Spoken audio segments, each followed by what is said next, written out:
সবিতেন্দ্রর বাড়ি থেকে কচু জোগাড় করে এনেছি। মা তাই বলেছে যে আমি একা কাটতে পারবো না, তুইও সাথে কাট। এই যে আমি কাটছি, মা কাটছে বটি দিয়ে, তাও মা 10টা কাটলে আমি 2টা কাটছি, তাও কাটছি। তো জীবনে প্রথম নিয়ে বসেছি চাকু আর এই যে কচু, তাও কাটছি, কেটেছি।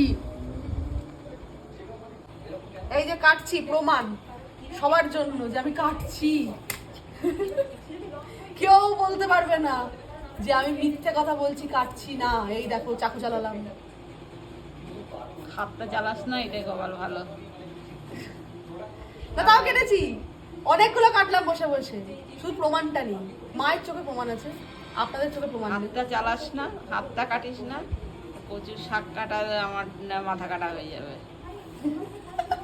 তখন আমাকে নিয়ে আবার দৌড়াদৌড়ি কর।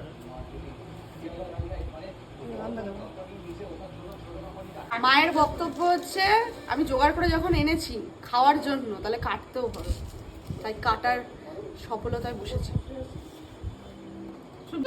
সফলতা করছিস না ভিডিও করছিস? না, আমি এতক্ষণে এসে ভিডিও করছি, তাও অনেকগুলো কাটার পর একটু তো দরকার ভিডিও করা। আমি কেটে ফেললাম সব, তারপরে তো করছিস।